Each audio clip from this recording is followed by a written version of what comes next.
right down the middle here, right in front of each other, parallel or whatever.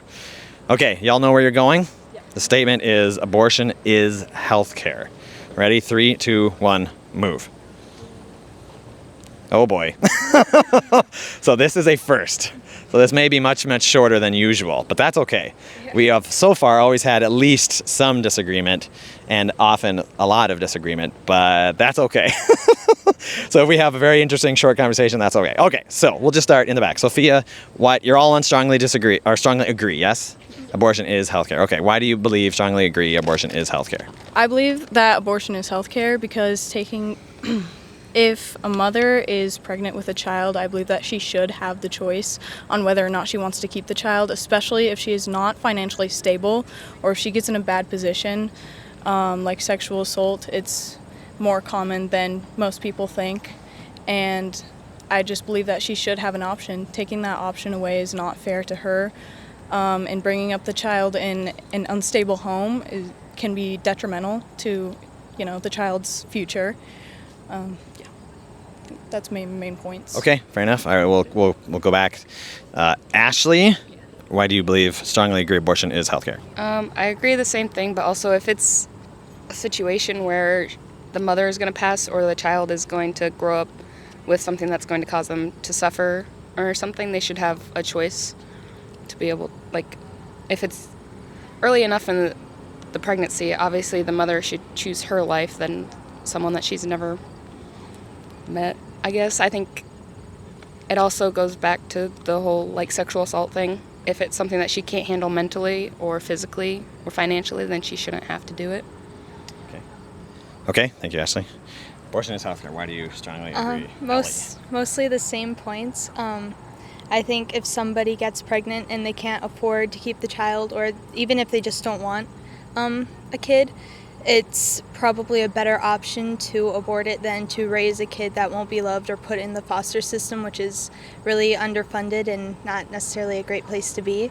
And some women have a lot of medical issues where going through the pregnancy might cause damage to them and the fetus if it's viable or not. And with sexual assault or anything like that, nobody should be forced to have a kid. Yeah, that's okay. it. So interesting. Well, I don't know if you have anything to say in response to each other. You all said very similar things, obviously. Can I add another Yeah, point? sure. So I also think that if the child, is young enough, first trimester, that it doesn't have any cognitive function, a lot of people are led to believe that abortion is murder, and everybody is allowed to be entitled to their own opinions. However, if the child has no cognitive function, then it's not really murder, is my personal belief. Okay, so your part of that addition is the belief that, and this is where the epistemology aspect comes in, part of that opinion is that cognitive function, some level of cognitive function, is what gives value to human life, that enables one to end its life or not, depending on if there is cognitive function. Do you agree with that? Yes, I do. Okay, so why do you think cognitive function, what would you say to someone who says, what about someone in a coma, that there's many cases, they come out of comas and live very productive lives, but there's basically no cognitive function happening. Are they not a person? Are they not worthy of protection by the state or, whatever? I believe that it's up to the family's choice to determine whether the coma is, if it's a situation where they know they're not going to wake up, then it's better to cut your losses. Or if there is some chance of hope and the family wants to take that chance, then that's totally up to them. I believe that they should be protected by the state, but they have that choice. Okay, but then specifically, just with regard to the coma, obviously you can't know, really, if someone's going to come out of a coma. The family doesn't know, no one else really knows, and you can look up all sorts of instances, right, where that's happened. In that state, would you then say that they're not a person, or they're not worthy of a right to stay alive because there's no cognitive function, in a similar way that a preborn baby doesn't have cognitive function yet? I would say that they are a person, but because they have no cognitive function, they can't make a decision. So it's kind of up to the family. Just like if a mother was pregnant and she chose to have an abortion, then it's up to her because the baby doesn't have any cognitive function. So she has a choice, and the family of the person in a coma has a choice. Okay. Ladies, do you have any? Answered your question. I think so. Do you have thoughts in regard to that? I don't know if you would say that kind of. I'd say that somebody who's in a coma has already existed on their own outside of somebody else's body, so they'd still be considered a person because they've lived. And I don't know if you can quite compare a pregnancy to a coma because it's two separate situations. One hasn't been born yet, and one already has been born and has done stuff before they got put in that situation. Okay, so you're saying the fact that they've had some level of life before, a number of years, maybe decades, depending on how old they are, the fact they've had life before the coma gives them more value or more right to defense than an unborn person? I'm not necessarily saying that exactly. I think to an extent, but I think what I'm mostly trying to get at is that it's different because it's two different situations. Although they might be similar in some aspects, there's a lot of differences at the same time. What would be the main difference, do you think? Maybe you said it, but... The main difference is one has not been born yet and one has Okay. already lived a little while, Okay. or however old they are, and that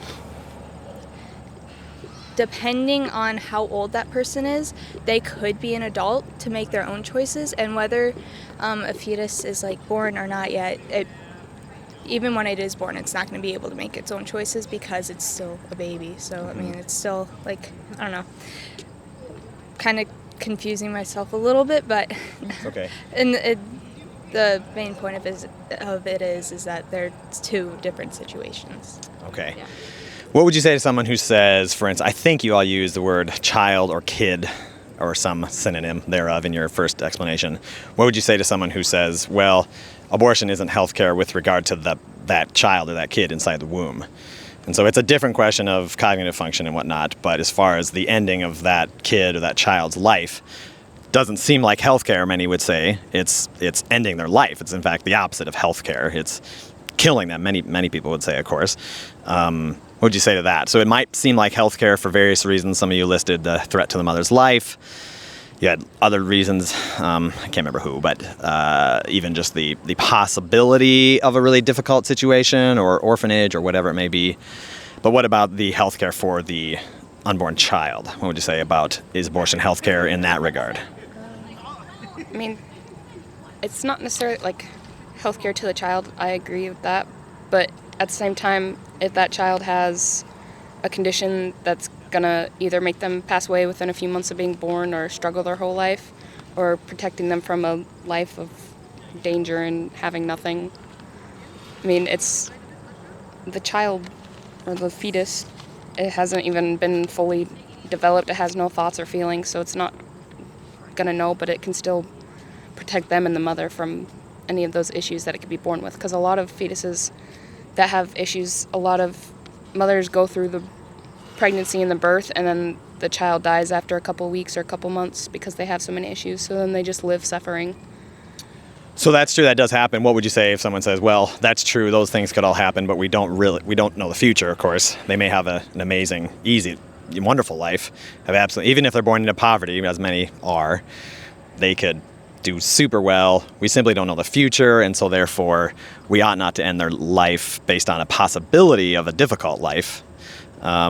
And then they go back to the argument that, but you're still ending someone's life. You're ending their life based on the possibility that their life might be hard or whatever number of circumstances. So let's provide health care for them as well and the mother. I think it's just it's a possibility. It's the future. You should focus on the people that are living now and the people that are doing things now. And there's going to be thousands, millions of other kids born that are going to be able to grow up and do everything. So I think they need to focus on the mother's health, because if you have a situation where you're killing the fetus because it's not going to be able to be taken care of or it's going to have issues, but you're saving the mother's life, then you still have that person who's already doing things with their life and could already be making changes. Or you could have a situation where you keep the kid because obviously they made it illegal to to have an abortion and the mother dies, then you have a child that's all alone that you don't know if they're going to grow up to be a good person or a bad person, and it's going to be years. And so we should focus on what we have now. So if you know, this hypothetical person were to press the point and say, yes, but still all those things are still all hypothetical, and it seems like you're playing God in deciding whether or not they may have a difficult life, whether they may die or may do well, mother might die and mother might not die, all of those things. If they say, what we do know, and I'm just basing, I've used the word kid and baby, I think somebody said some number of those things. What we're talking about is a human being inside another human being, so let's provide health care. In fact, even if I were to say, by the way, you can move at any point, if there was something you heard that would persuade you, that's allowed. It's usually a little different because there's people on other ends, so so it's, you know, whatever, but you can still move. But if they were simply to say, let's just provide health care to both of those people, we don't know the future for any of them. We can't decide. We're not God. We don't know the future. And so we're going to provide health care to them both, perhaps provide adoption, whatever. Let's advocate for better services for unwed mothers in single, you know, situations, rough, difficult situations. So let's provide health care for them both. We don't know the future, in other words. They want to stress that. I'm just stressing we can't decide whether it ends someone's life based on who knows what in the future. So let's provide as much health care as possible for them. Let's not end the child's life, and take care of the mother as much as we can. Whatever we in that situation is. What do you think of that? Yeah. I mean, I guess it just depends on how you look at it. Life to some people begins right at conception, and in other religions it's taught that life begins after birth. So there's a big argument there.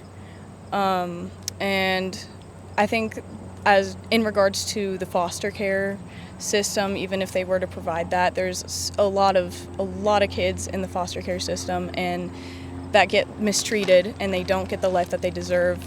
Even if they do grow up in poverty and they make it, it's very, very difficult.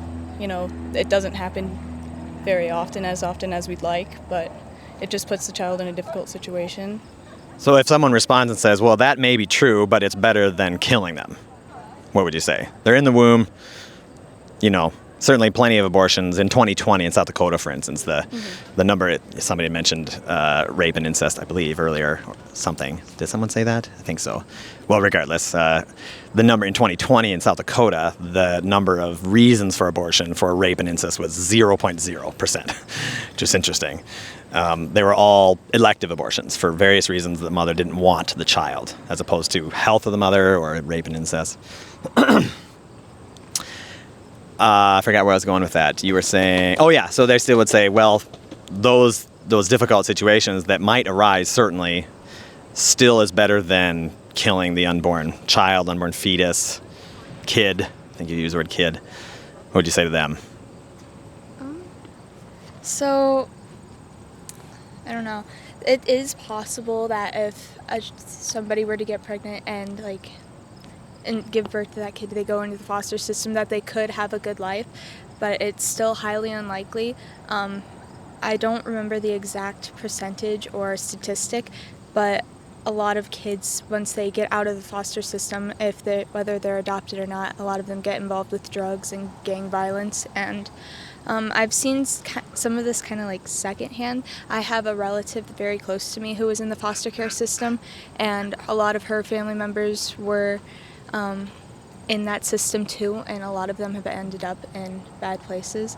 And I don't necessarily think that abortion is the best thing on earth, but I think making it illegal is the wrong way to lower the rate and number of abortions, because that's just going to make abortions unsafe for everybody involved, including the women, and death rates are going to go up because of those unsafe abortions. I think the way that the government or anybody in general should focus on lowering abortion rates is to provide more financial stability to those who are seeking an abortion. If they want to abort the kid because they can't afford it, if they have more money in general, abortion is less likely there. I think better health care for women would be a big thing too, because you hear so many stories about doctors ignoring what women are saying or simply not knowing what they're talking about, and well, not necessarily not knowing what they're talking about, but ignoring what women are saying about their bodies.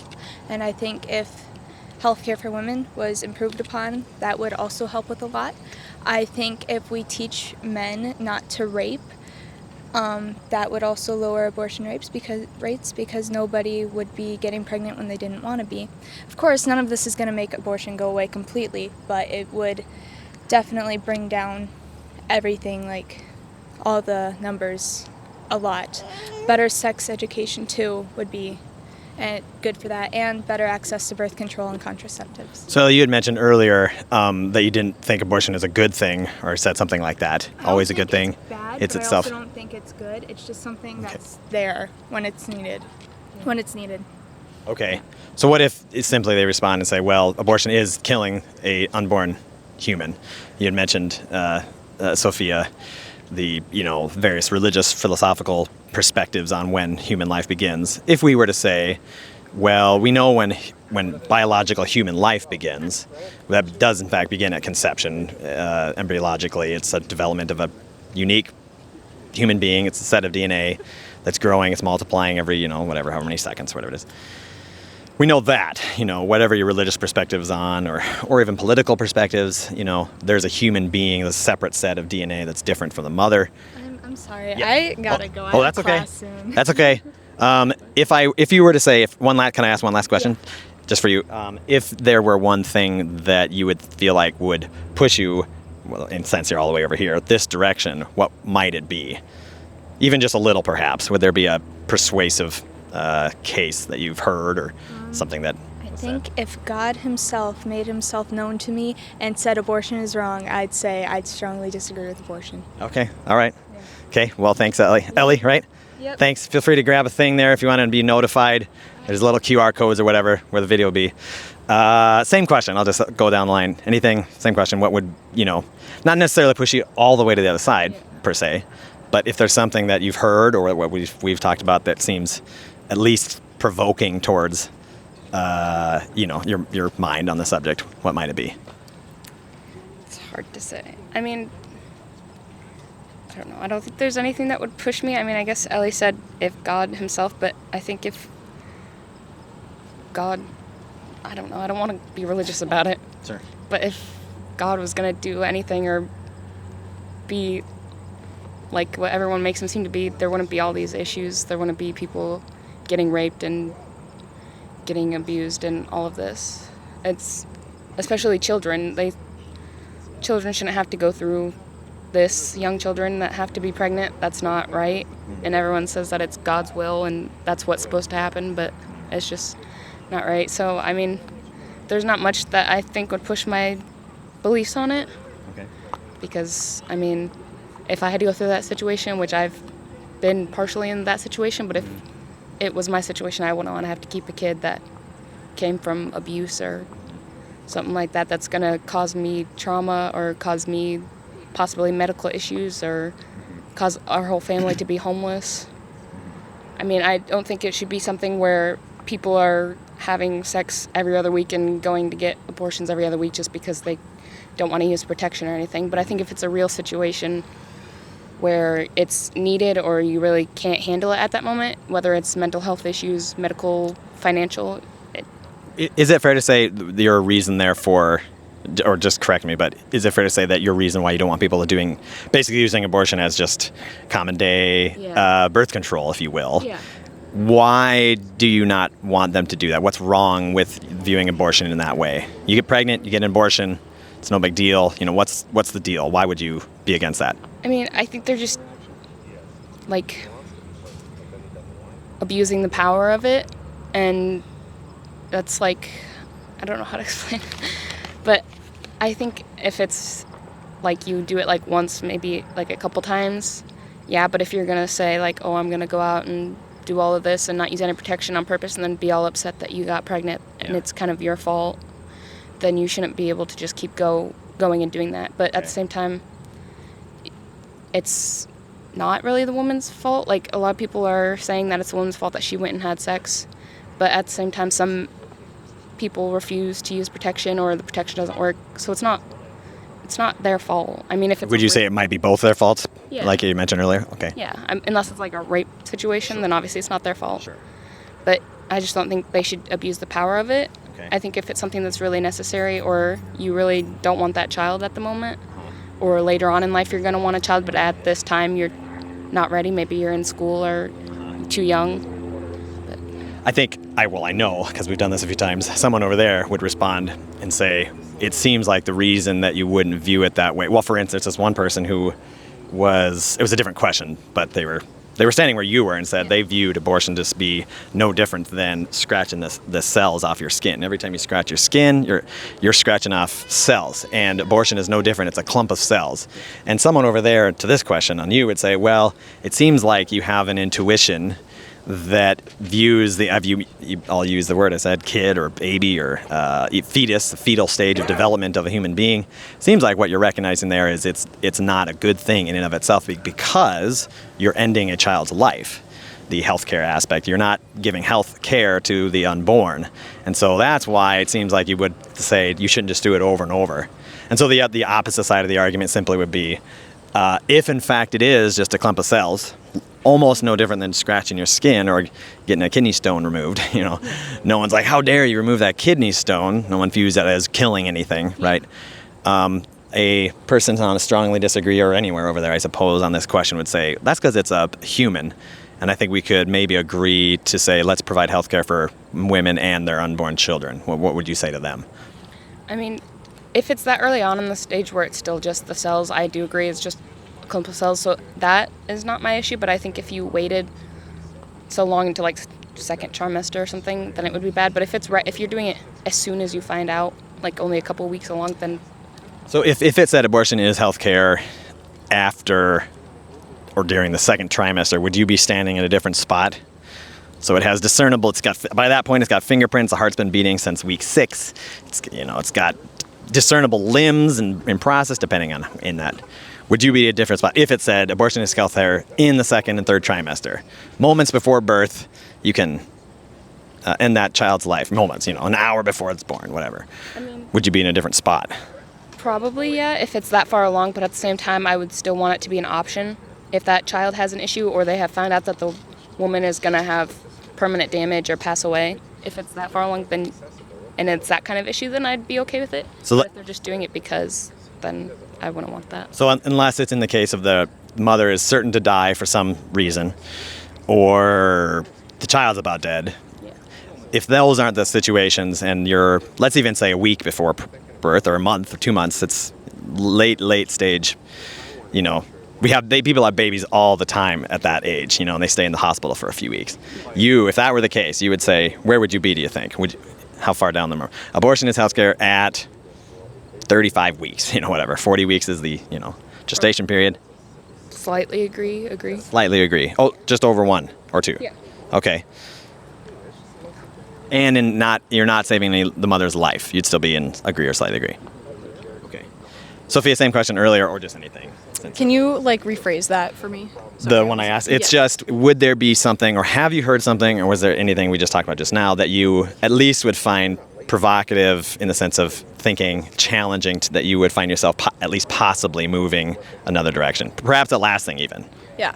I think realistically, if there were statistics showing that women were abusing the abortion, the surgery, the process, if they were abusing that and going and getting it frequently and not using contraceptives, just being immature about, the way they do that, then I think I would probably move to slightly agree, because at that point it's not really for the health of the mother. The mother's life is not in danger, even though she may not want a child, and the child's life obviously is not in danger at that point.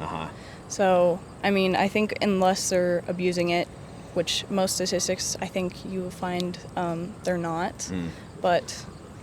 Well, what if, so for instance, the 2020 stats of South Dakota, I didn't look up any other states, but are 100% in 2020 was elective abortions.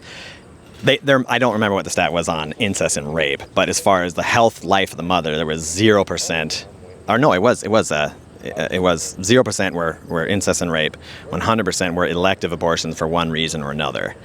Would you say that's wrong? Would you be willing to say, no, would that be similar or comparable to what you're just saying just now? There's always other reasons in 2020 in South Dakota for having an abortion other than her health or, she was assaulted, she was raped in some way, it says.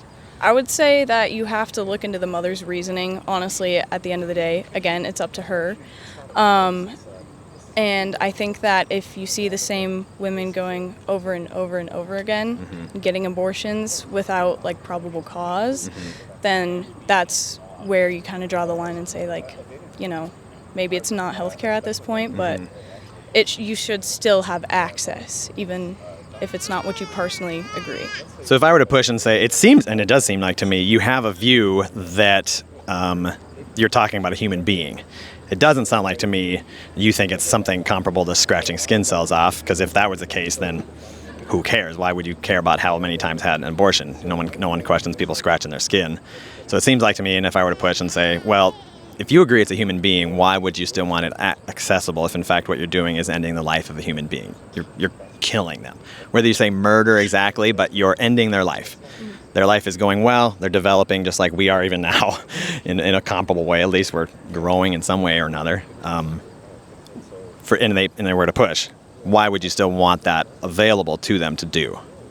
Well, personally, what I agree is that it is more of like a clump of cells than a human being, especially like in that first trimester until they start to develop like fingerprints and just like traits of a human. Okay.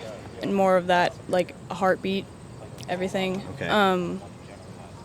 What was the question? Sorry. It's just, so, yeah, why elect to still end their life if, in fact, they're a human being? Which it seems like you believe they are. I mean, correct me if I'm wrong, but biologically we know that's what they are, as just scientifically speaking. We know they're human beings. They're not chimpanzees or, platypuses or something.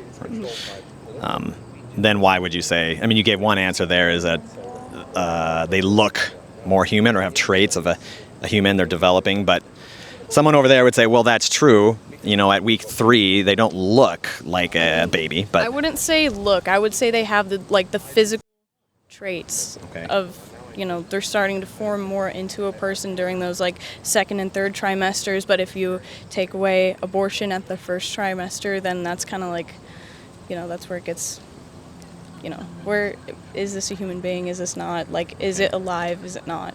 Kind of thing. Okay. Or is it a life, not alive? Okay. I need to wrap up. If you were to be shown conclusively, let's say that it is in fact a human being. This is for both of you, and then we can just be done. It is in fact a human being in the first trimester, let's just say, or genetically, it's a unique human being. All of the information required for it developing all the limbs, all the everything is there, which it is, but just genetically speaking. Would that, if you were to say, okay, basically the argument would simply be, however long in the stage of development it is in, a newborn has lots of development yet, skull hasn't fully closed yet, whatever, there's stuff still to happen. Would that push you one way or the other to say, okay, provide health care for it and the mother as well? I think, again, it depends on the situation. It depends on the mother's reasoning. If she knows that she's not going to be able to provide a stable home and she might have to put that in the foster care system, which is already not very, stable, then I think we should provide that as a choice, regardless of whether or not it is a clump of cells or if you believe it's a life. It's just, I think, a choice that should be allowed for all women, sometimes regardless of reasoning. And taking that choice away, I think, might be a little more of the problem, because the question you ask is hypothetical, and babies are not fully formed in the first trimester. So True. Yeah. Not fully. It's hypothetical, but I still believe that women should have that choice. Ellie, any last comments? Ashley, sorry. It's okay. Ellie was left. I think it should be their choice. I mean, if you think about it, technically the government kills people. They have all these homeless people. They don't take care of people. They don't offer money. The police kill people every day for reasons that are all over the place. But once it comes to a woman who wants to take care of herself and protect herself by getting rid of something that hasn't even formed any thoughts or feelings and hasn't even lived a life yet, that they're not able to do it just because religions and government want to say that it's wrong in murder, even though it's her body. She should have the choice to do it. Okay. Any last thought? Yeah. Final just one more thought. thing. So, going off of what she said about the government, if you look at the prison death sentence, a lot of pro-life people maybe agree with the life sentence. But if murder is murder, then why are they allowing the government to murder people in prison? Well, that'd be good. That'd be another discussion, but that's a good place to end. Say, is there inconsistency with their pro-life person who would be pro-death sentence but pro-life in the womb?